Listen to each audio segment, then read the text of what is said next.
Bismillahirrahmanirrahim. Assalamu alaikum. Welcome to Newsroom. I'm your host, Khalid. But today is the 3rd of January 2024. Seems very odd that we are already in a new year. But nevertheless, a lot of stories to discuss with you. And without further ado, let me tell you what they're going to be all about. The first story, ladies and gentlemen, of course, concerns the Palestine war, of which today is the day 89. At least 22,313 people have been killed, at least 57,296 wounded in the Israeli attacks in Gaza since the 7th of October. 207 Palestinians have been killed, 338 injured in these strikes in the past 24 hours alone, as confirmed by the Health Ministry in Gaza. The United States also has denounced recent controversial comments by the Israeli ministers who said that Palestinians should be encouraged to emigrate from Gaza and for Jewish settlers to return to the besieged territory. Now the comment that has come from the US says that these comments are inflammatory and irresponsible.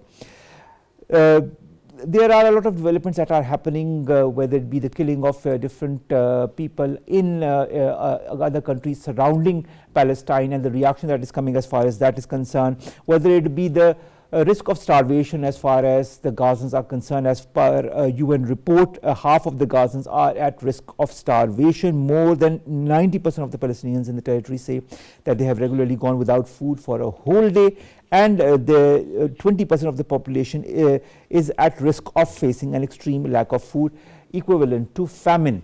This and more will be discussed in our first story today, day 89 of the war between Israel and Palestine, and what are the consequences today and in the coming days. Then we are going to talk about the environment in Pakistan in 2023. Ladies and gentlemen, we've had COP28 this year as well, but at the same time we've had different issues that concern Pakistan, whether it be its environment that has badly damaged the different trees, the different fruits, the different legumes that are normally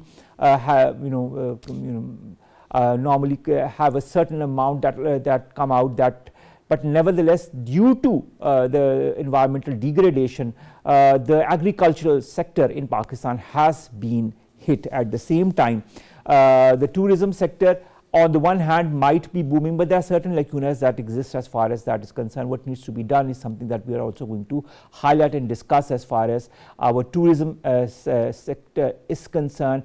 We will also be highlighting the different environmental hazards that Pakistan is facing, whether it be in the form of fog. We are seeing that in Islamabad in the evenings nowadays as well, but Lahore and Karachi have been the most hit as far as the fog or the smog is concerned. There are different reasons for that. What needs to be done in order for this smog-like situation not to recur with the same intensity next year? We'll be also highlighting that in our second story. Then we are going to talk about a plane crash that has happened at the Tokyo airport.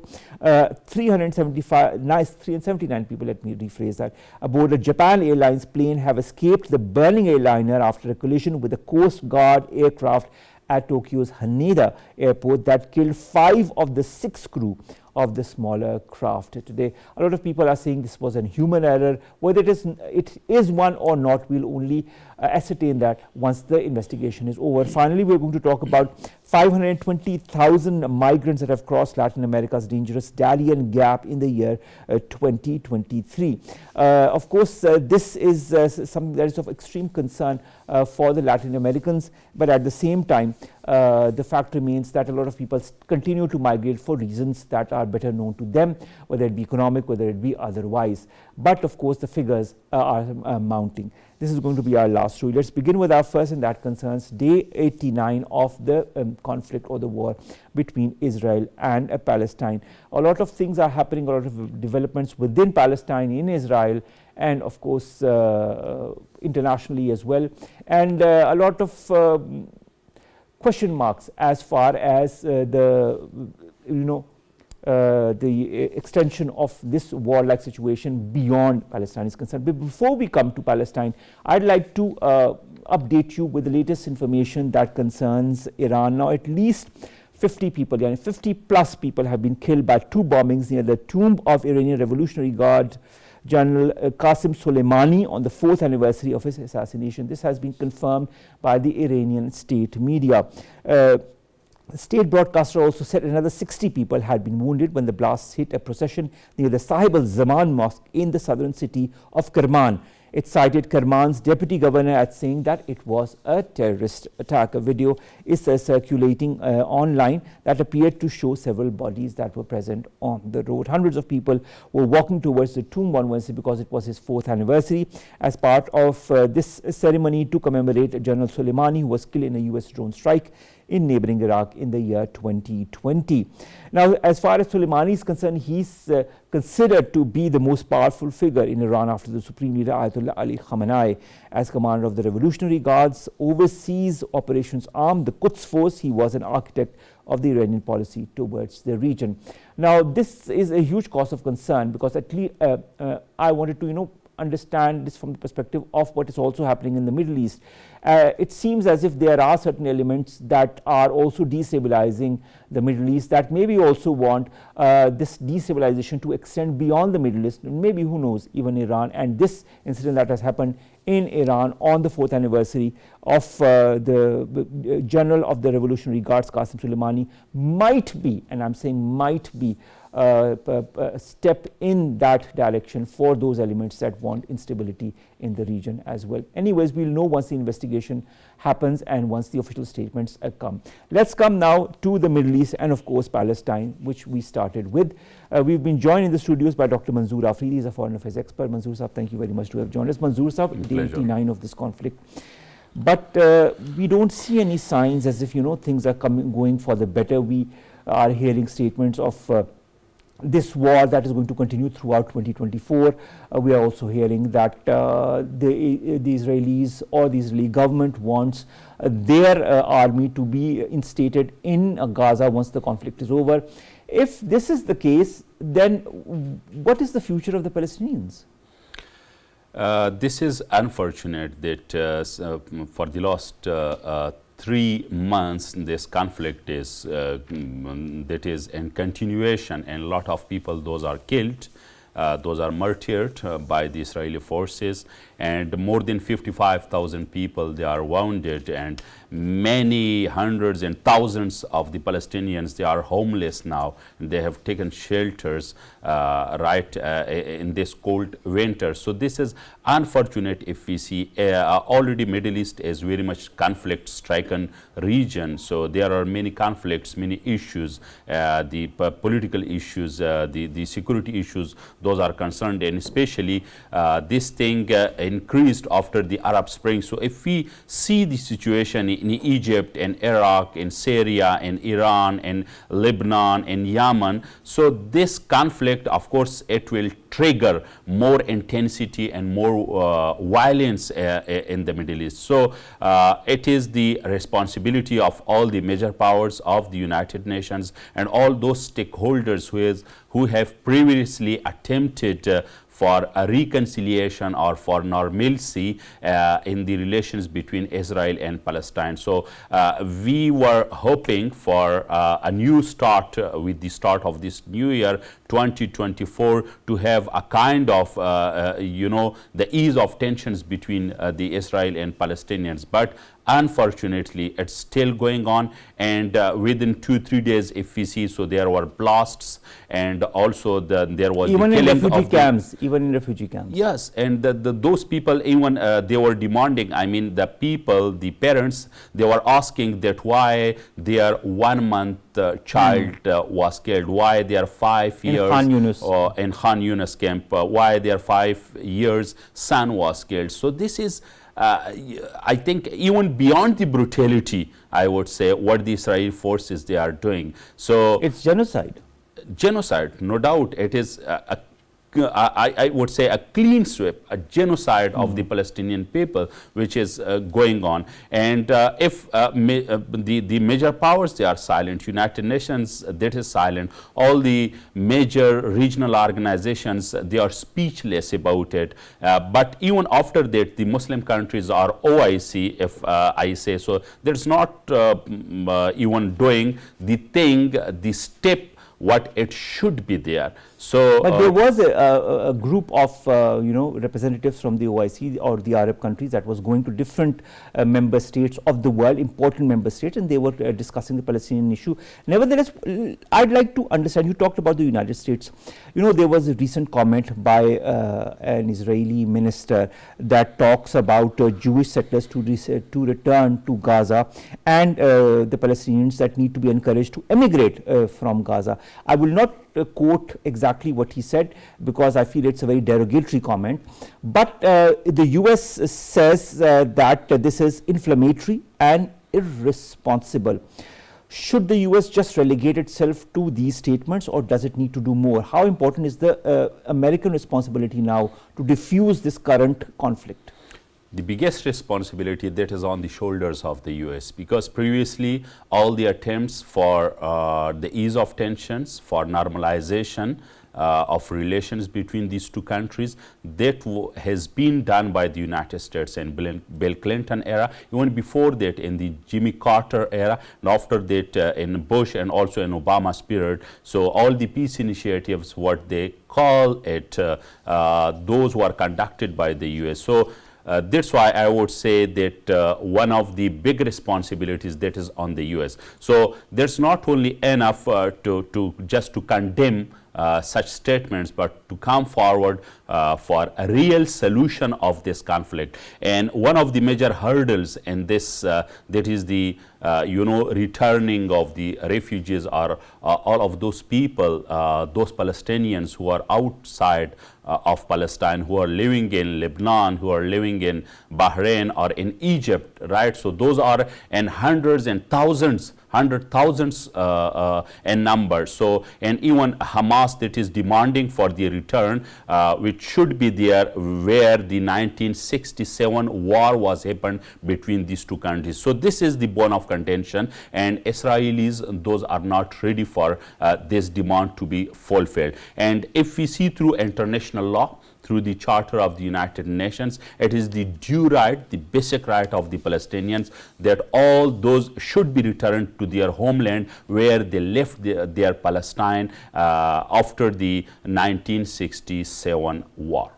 Now, Dr. Saab, you talked about law and justice. I'd like to remind you that last week South Africa has become the first country to file a lawsuit against Israel at the International Court of Justice at The Hague. This 84-page suit details evidence of brutality being perpetrated in Gaza. Now, lawyers representing South Africa say that they are preparing for a hearing that is scheduled for the 11th and the 12th of this month. Malaysia has also issued a statement welcoming this initiative by South Africa. Will the ICJ do something? I think, it says that whenever diplomacy fails, then war starts. So this is the exact situation what is going on in the Palestine. So at least if ICJ doesn't do anything, it is still very much positive. It is still very much hopeful that it can initiate and it can pushes other states in future as well. So it can build a kind of moral pressure on Israel or all the supporters of Israel in the future. If why, for example, South Africa has done it? Because South Africa has also gone through such stages of violence, of discrimination during the apartheid regime, where Nelson Mandela, he struggled for the liberation and for the real spirit of freedom to inculcate in their own people. So that's why now it is, we can say that South Africa is a kind of champion. It has filed this case within the International Court of Justice. So the ICJ must do something concrete in this regard. But if it fails, still it is very much moral, positive and hopeful for future direction to be followed by the other states. All right, I'd like to understand two perspectives. First, from the US side, there are a lot of protests happening in the United States as we speak, the people power. I'm talking from the people's perspective. Then you have US Senator Bernie Sanders that has urged the Congress to reject the $10.1 billion in unconditional military aid that is being considered for Israel. We know that Joe Biden and his government bypassed the Congress for this aid as well. with the elections in the US that are going to happen in a few months' time, do you feel moves such as these will go against Joe Biden and his party? Yeah, it may be the case, and it can be the case in future, because we have seen in the US history such moves have hit the US presidents and US presidential candidates in the past. So it can bring something positive in this direction. Why not? It's very much possible. And even the world opinion, that's also most of the time that is built on the opinion of the US public. So if there is very much openness in the United States, if people, they are the real stakeholders in the decision making indirectly to their representatives, what now you cited, the congressmen, that for the cancellation or for the reconsideration of the 10.1 billion US dollars aid to the Israel. So it can change the future direction. It can change the path of the US presidential election in the future possible. All right. Now, European Union's foreign policy chief says the international community must impose on a solution to Israel's war on Gaza. Will that solution be ever be imposed? Is this statement important enough? This is important diplomatically, right? But international law, if it is the biggest law in the world, but on the other side, it is also the weakest law in the world, right? So diplomatically it is important, and also important that this statement, it comes from the strongest, I would say strongest organization politically, right? That is the European Union. So it comes from them, then it is really significant, it is vital, and it is instrumental. But really to have a solution, different solutions, different formulas have been put forth by the various people, by the Israelis, Palestinians, Americans, and even the Muslim world for a permanent, durable solution of this Israeli and Palestinian conflict. But all of them, they became, unsuccessful, or they faced the failure. In future, it can be done if there is trust, if there is confidence of the of the Palestinian people, if they really take them into confidence, into sympathy. But that is not going to happen. There is no trust, no confidence whatsoever. Just see what's been happening since the 7th of October.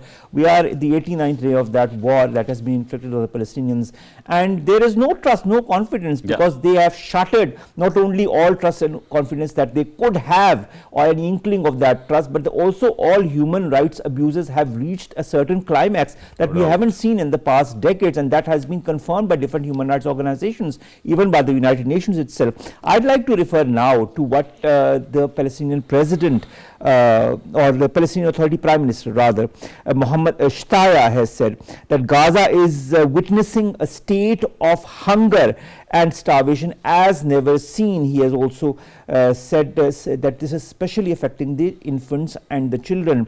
He added that Israel is committing crimes by starving Gaza's population and preventing the delivery of food. He also, of course, opposed the idea of a waterway between Cyprus and Israel and feared that it will be used for deportation purposes. Now, there are two things that I take out from this, and I'd like your point of view on it. Firstly, hunger, starvation of the children, that any country in the world cannot do, because there are laws that are imposed as far as the children are concerned. B, I'd like to also understand this whole concept of this waterway that the Israelis are trying to construct between Cyprus and Israel. What impact is that going to have as well? Let's begin with the first, the hunger and starvation. Almost 2.4 million Palestinians, they are facing, the famine or the hunger, right? Winter season already started. There is, ban on the supply, or so many obstacles in the way of food supply from the Israeli forces.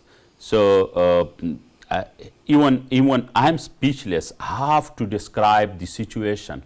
what they are facing. Even it has not been done in the Afghanistan situation. Even it was not done during the Second World War. If I remember, even the aftermath of the Second World War, when there was the Berlin blockade in 1948. So this United States and even the France and even UK, these were responsible just to rescue the Western Berliners from this blockade. And they supplied all the food and the basic necessities to them back in 1948. Now, why France, UK or United States, they are not pressurizing Israel? Or if they are not doing it, then why they are not providing even through air it's possible, what they did in Berlin in 1948, why they are not providing food items to the Palestinians, to the victims of war in this situation. It's very easy for them, but they are just, they have the policy, see and the wait policy, which is very much dangerous for the future, for the peace, not only of Palestine, but for the entire region of Middle East. So Israel, that is committing, and very vocally it is committing the war crimes. And I think in this 21st century, half they call it as a civilized century, or as a civilized, nations they call themselves. So that is a slap on their face. I can totally agree with you on that. The Palestinian Prisoner Society says 11,000 prisoners have been arrested last year, 2023, including 1,085 children and 300 women. Since the 7th of October, 5,500 Palestinians have been arrested, including 355 children and 184 women. What will be their fate? That is inhuman act. And their fate, if I say, I mean more, worsened situation in future, more brutality in future, more violence in future, and more, war affected victims in future. That is true. Now, I'd like to also, I did talk about the US comment that came as far as the Israeli comment that was irresponsible is concerned of evicting the Palestinians from their land. Now, Israeli National Security Minister Ben-Gvir hits back at the US and he says, with all due respect, we are not another star on the American flag. The US is our best friend, but first of all, we will do what is best for the state of Israel. I fail to understand what kind of diplomacy is at play here. Are important countries pushing for humanitarian values, but at the same time backing Israel for doing exactly the opposite? Exactly, I do agree with you. On the one side, they are going to be champion of the human rights. They call that they do all the services in the name of humanity. But on the other side, either they are silent or they are just the supporters or the backers of the Israel. So this is the dual policy. This is the double standard already promulgated and supported and even solidified by all these important countries. And if it is the case, and if it continues even in future, so that is the weakness and the more weakness of international law and also of the United Nations in future. More wars would happen and the world or the humanity that would be sidelined. Let me tell you one thing more. There are two moralities. One that is called the human morality and another is the state morality. Have you mentioned and referred the Israeli statesman, right? Actually, if the world follows him, then it means they follow the state morality, which is very much cruel, right? But what is the need? Need is of the human morality. We have to work for it. We have to work for the human morality, but the way things are going, I don't see any future for human morality, at least in the weeks to come. Because when we see also Israeli officials discussing Palestinians being displaced to Congo and other countries if they can't be displaced to Egypt or other, and the whole thing of pushing hundreds of thousands of Palestinians from Gaza. My last question concerns the Palestinian Red Crescent headquarters in Khan Yunis has been bombarded very recently. There have been other humanitarian organizations that have also been bombarded, despite the fact that their GPS coordinates had been given.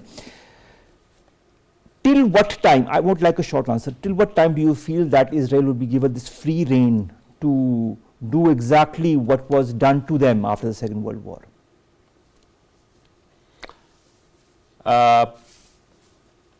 Very difficult to say, because for the last 3 months what we have seen, so they are very much, you know, the free riders. And this way, if we count, I mean, the Israelis, they have been doing what do they want and what did they want.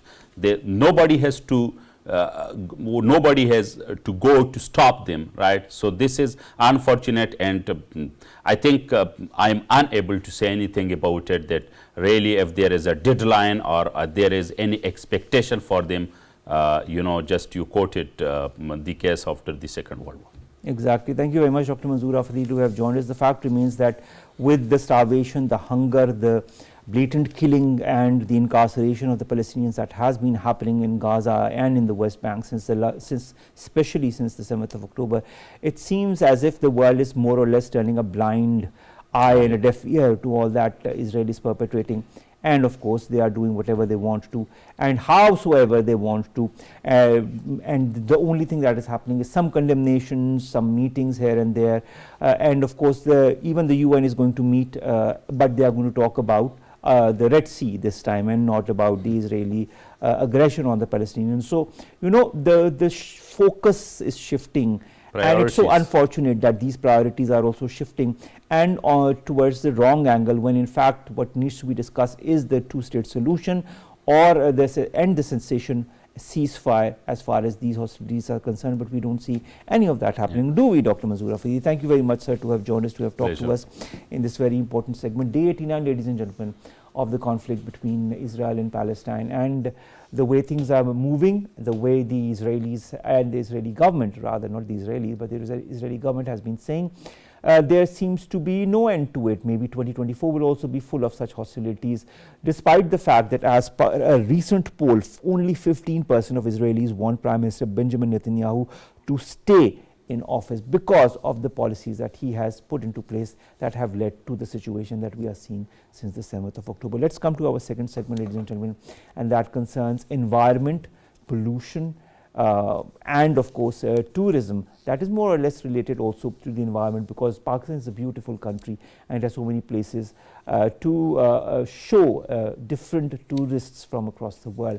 The fact is that 2023 was on the one hand an important year for Pakistan because it was reeling after the 2022 floods, and of course, as we very well know, 1/3 of Pakistan had been submerged underwater, and as a result of that, Pakistan had gone to all the important international fora, had gone to COP, had gone to the UN, and they had discussed on what needs to be done as far as helping Pakistan is concerned. Despite the pledges that were made in Geneva, despite the pledges that were made at COP27, nothing tangible happened. A certain percentage of that aid of those pledges actually reached Pakistan.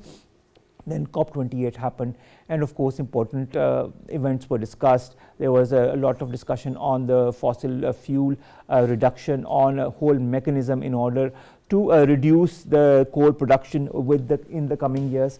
But the fact remains that despite that, we don't know whether all of these pledges that were made and the whole draft agreement that was signed by the different important countries at COP28 had any kind of effect whatsoever as far as the world is concerned. Coming to Pakistan, as you very well know, is a country that is full of beautiful places. You're just seeing the mountains in the visuals that we were showing you.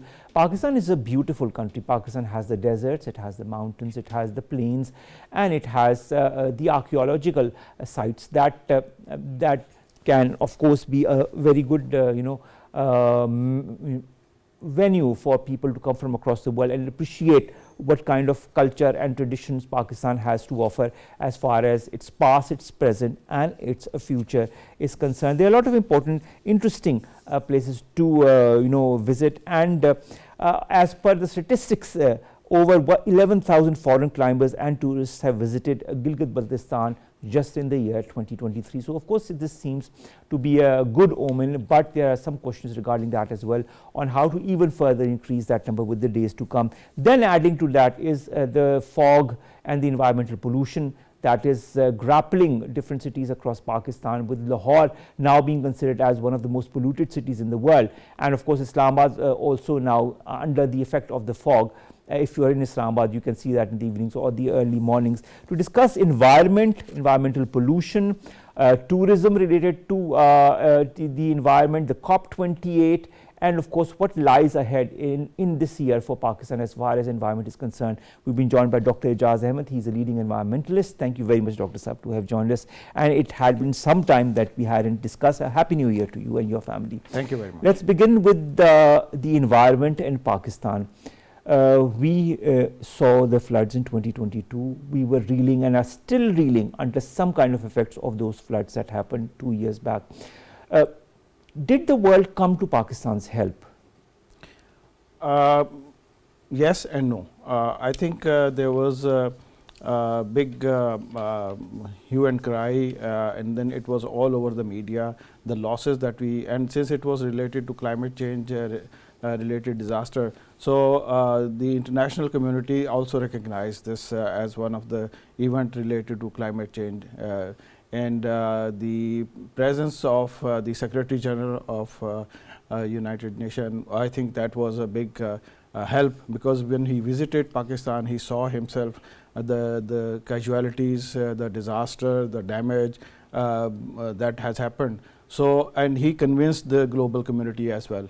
And to a greater extent, I think people recognize this as one of the issue, but the support that we were expecting, we did not get that. But still, I think recognition was very important, in a sense that it helped later on in the COP by looking at the loss and damage initiative. It was operationalized, but the fact also is that despite the operationalization, how much money has Pakistan seen coming in form of aid since 2022? Not much, even those pledges that were made in Geneva at the United Nations in the past. Yeah. A small percentage of that has actually reached Pakistan. Well, Pakistan is one of the 10 most affected countries, if not the top 5 most affected countries in the world because of climate change. Isn't this the responsibility of the world to help countries, not only Pakistan, but others also that have been affected, and take the necessary measures themselves so that this can be avoided in the coming years? And that was the spirit of loss and damage. I mean, actually this fund was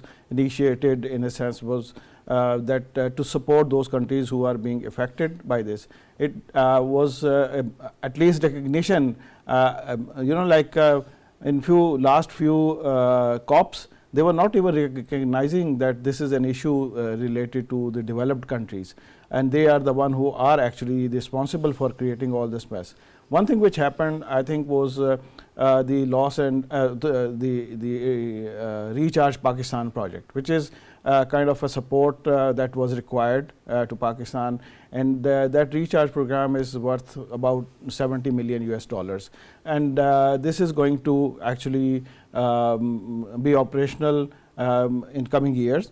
And the focus of this is water related casualties, water related disasters. In this project in Recharge Pakistan, the focus is South Punjab and middle part of the country. And in this program, they will be looking for small dams options. They will be looking for check dams. They will be looking for improving the land cover, vegetation improvement, so that all these things, obstructions of water. So all these are related to recharge and water retention within those areas, which are actually very water scarce at the moment. So ultimately that will help a great level to the communities, to the livelihood of the communities, to water retention, to water recharge. So I think that is a big support, in a sense that it is going to help Pakistan. We talk of recharge Pakistan, but we also need to recharge our fragile ecosystem, and I think that is extremely important in the wake of all the disasters that have been happening in Pakistan and across the world in the last few years. What are the measures in your point of view that need to be taken by Pakistan itself, because we don't see much of the help coming from other countries? There is help coming, but not to the extent that Pakistan needs, in fact. How can Pakistan stand on its own 2 feet and make our ecosystem less fragile? I think there are, like some good options which was taken, some initiatives which are taken by the government of Pakistan, and that helped in recognition of this issue. Tsunami plantation is one of them. Tsunami plantation was mainly the money that was spent was our own resources, which again, I mean, like when we talk about carbon sequestration, it is a big initiative, and up till now, I think 3.5 billion trees have been planted, and although that we lost some due to some of the forest fires that happened last year, and still I think the survival rate is good enough to actually, when these plants they will mature, ultimately the carbon sequestration process will be more enhanced. So these are some of the like positive things that Pakistan has shown to the global community, that look, we are serious about this issue and we need your support as well. And some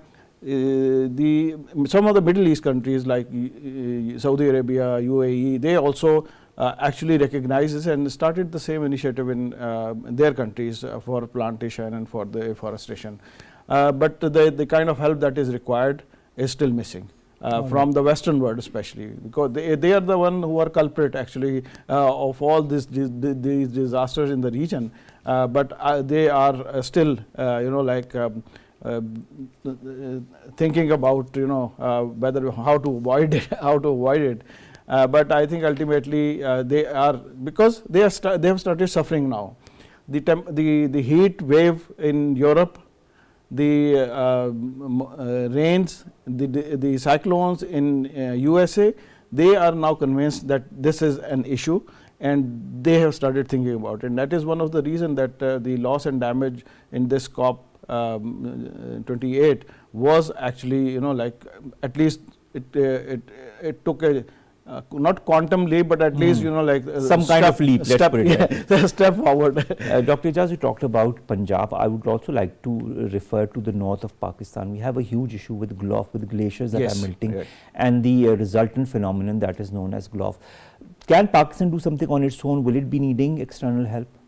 Pakistan is already working on GLOF. There is a second initiative of GLOF. The first one was supported by Green Climate Fund, and now this is a second phase of the Green Climate Fund, worth I think $30+ million US, covering the northern part of Pakistan.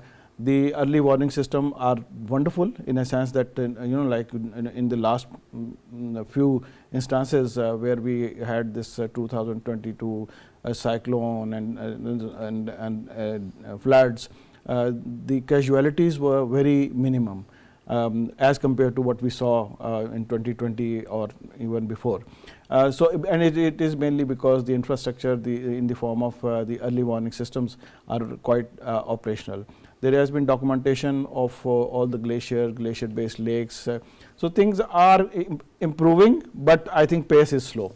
There is a need to to enhance the speed, because the climate is not waiting. The overall weather patterns are not.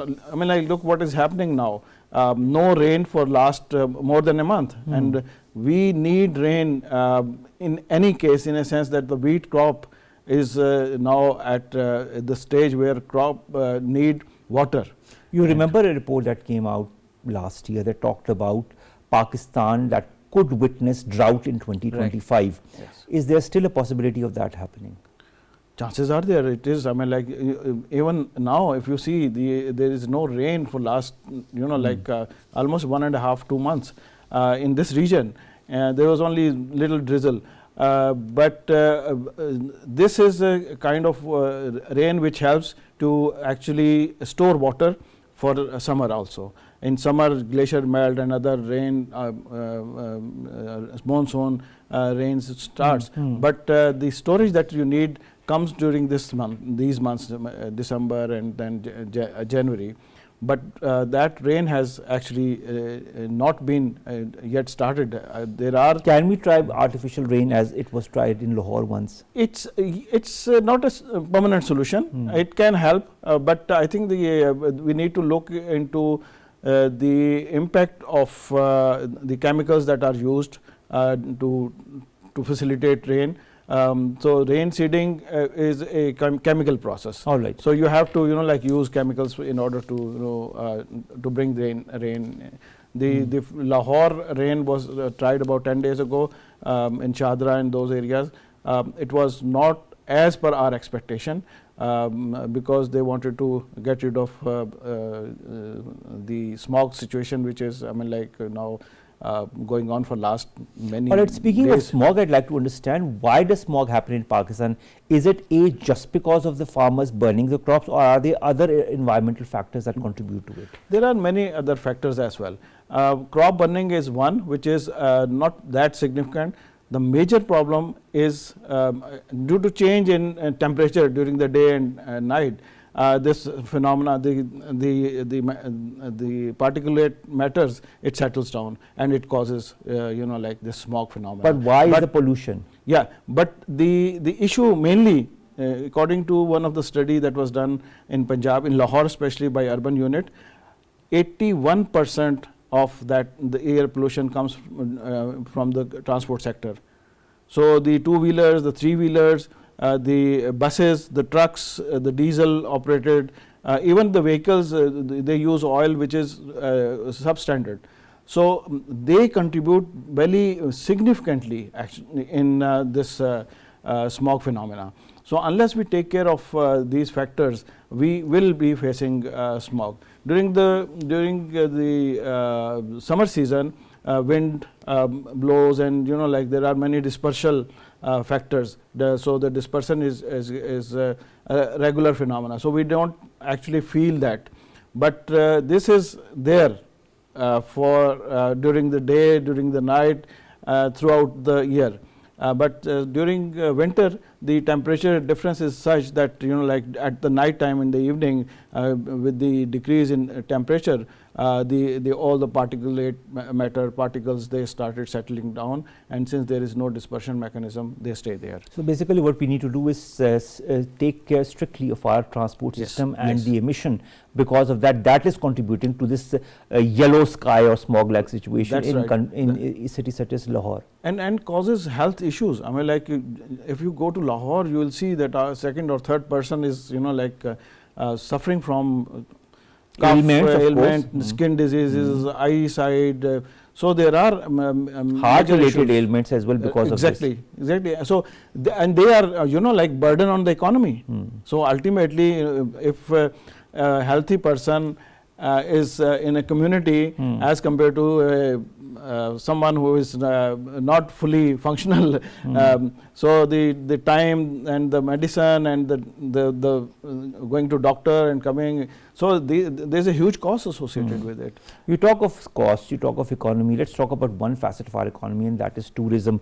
The UN World Tourism Organization terms Pakistan the best performing destination for the first 9 months of 2023. We've had more than 11,000 foreign climbers and tourists that visited Gilgit-Baltistan last year as well. What needs to be done in order to make our tourism industry stronger and more efficient and more productive as far as economy is concerned, and B, what should also we be doing as far as measures to be taken so that these tourists do not degrade our environment?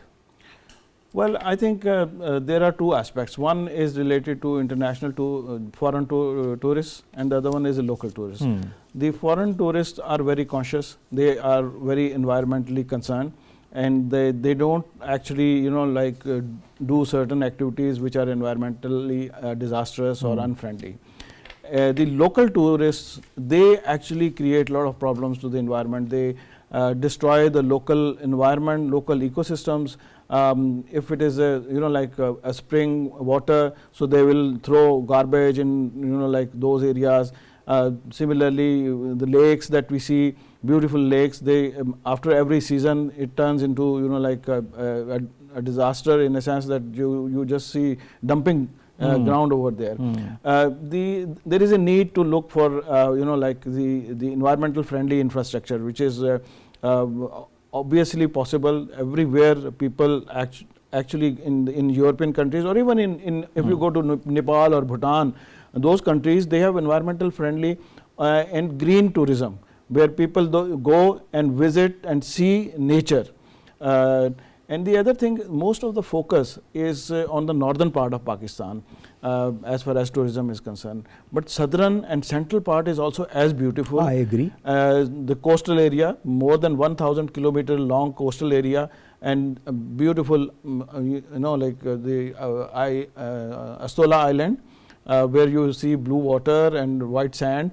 So these are some of the areas where we need to. So the crowd should not just go to one side. It should be divided into like. But they should also be more ethical and have follow the values and principles as far as tourism is concerned. And I talk with specific reference to the local tourists. Yes. As you have mentioned as well. And I think maybe stricter measures taken by the government could pave the way for them following the rules and regulations as far as environmental degradation is concerned when it comes to the touristic areas. And it sometimes it leads into conflict like situation as well, because the local who are living there for centuries, they see that their heritage is being destroyed by the people who are coming from outside.